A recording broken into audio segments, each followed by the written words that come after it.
जय माता रानी दोस्तों, राधे राधे। आज सुनिए कार्तिक मास महात्म्य कथा अध्याय 29। प्रभु कृपा से सुना रही सुंदर शब्द सजाए। कार्तिक मास महात्म्य का ये 19वां अध्याय। राजा पृथु ने कहा, हे मुनिश्रेष्ठ, आपने कलह द्वारा मुक्ति पाए जाने का वृत्तांत मुझसे कहा, जिसे मैंने ध्यान पूर्वक सुना। हे नारद जी, यह काम उन 2 नदियों के प्रभाव से हुआ था। कृपया यह मुझे बताने की कृपा कीजिए। नारद जी बोले, हे राजन, कृष्णा नदी साक्षात भगवान श्री कृष्ण महाराज का शरीर और बेड़ी नामक नदी भगवान शंकर का शरीर है। इन दोनों नदियों के संगम का महात्म्य श्री वर्मा जी भी वर्णन करने में समर्थ नहीं है। फिर भी चूंकि आपने पूछा है, इसलिए आपको इनकी उत्पत्ति का वृत्तांत सुनाता हूँ। ध्यान पूर्वक सुनिए। चाक्षसु मनवांतर के आरंभ में ब्रह्मा जी ने सह पर्वत के शिखर पर यज्ञ करने का निश्चय किया। वह भगवान विष्णु, भगवान शंकर तथा समस्त देवताओं सहित यज्ञ की सामग्री लेकर उस पर्वत के शिखर पर गए। महर्षि भृगु आदि ऋषियों ने ब्रह्म मुहूर्त में उन्हें दीक्षा देने का विचार किया। तत्पश्चात भगवान विष्णु ने वर्मा जी की भार्या त्वरा को बुलवाया। वह बड़ी धीमी गति से आ रही थी। इसी बीच में भृगु जी ने भगवान विष्णु से पूछा, हे प्रभु, आपने त्वरा को शीघ्रता से बुलाया था, वह क्यों नहीं आई? ब्रह्म मुहूर्त निकल जाएगा। इस पर भगवान विष्णु बोले, यदि त्वरा यथा समय यहाँ नहीं आती है तो आप गायत्री को ही स्त्री मानकर दीक्षा विधान कर दीजिएगा। क्या गायत्री पुण्य कर्म में ब्रह्मा जी की स्त्री नहीं हो सकती? नारद जी ने कहा, हे राजन, भगवान विष्णु की इस बात का समर्थन भगवान शंकर जी ने भी किया। यह बात सुनकर भृगु जी ने गायत्री को ही वर्मा जी के दाईं ओर बैठाकर दीक्षा विधान आरंभ कर दिया। जिस समय ऋषि मंडल गायत्री को दीक्षा देने लगा, उसी समय त्वरा भी यज्ञ मंडल में आ पहुंची।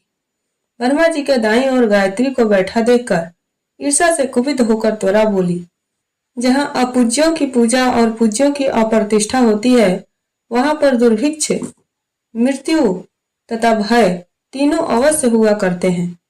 यह गायत्री ब्रह्मा जी की दाईं ओर मेरे स्थान पर विराजमान हुई है, इसीलिए यह अदृश्य बहने वाली नदी होगी। आप सभी देवताओं ने बिना विचारे इसे मेरे स्थान पर बिठाया है, इसलिए आप सभी जड़ रूप नदियां होंगे।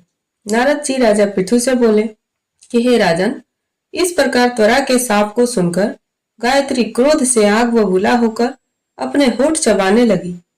देवताओं के मना करने पर भी उसने उठकर त्वरा को शाप दे दिया।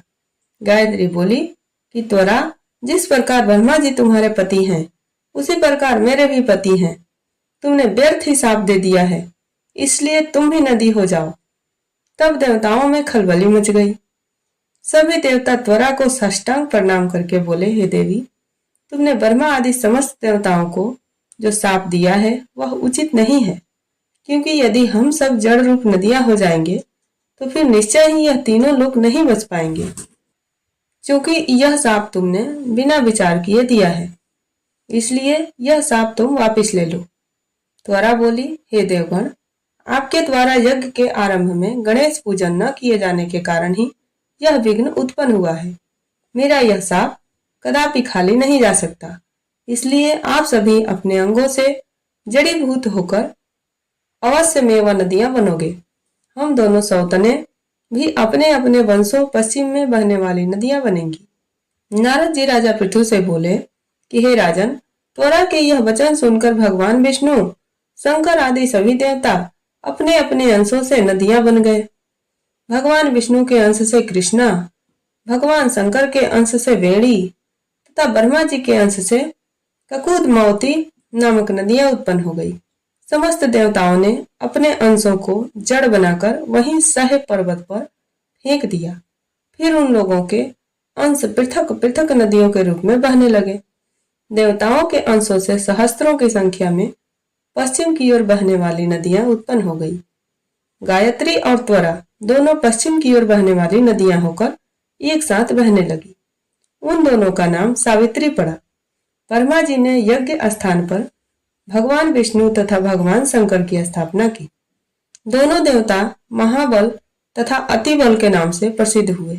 हे राजन, कृष्णा और वेणी नदी की उत्पत्ति का यह वर्णन जो मनुष्य सुनेगा या सुनाएगा या हुंकारा भरेगा, उसे नदियों के दर्शन और स्नान का फल प्राप्त होगा। तो आज की कथा में बस इतना ही। बाकी का कथा कल के अध्याय में आप सुनिएगा। उम्मीद करती हूँ आपको कथा पसंद आई हो। यदि कथा पसंद आई हो तो वीडियो को लाइक कीजिएगा और यदि अभी तक चैनल को सब्सक्राइब नहीं किए हैं तो प्लीज़ चैनल को सब्सक्राइब कर लीजिएगा, जिससे कि आपको सही समय से इस चैनल पे अपलोड होने वाले हर वीडियो का नोटिफिकेशन मिल सके। तो मिलती हूँ आपसे अगले वीडियो में। तब तक के लिए जय श्री राधे।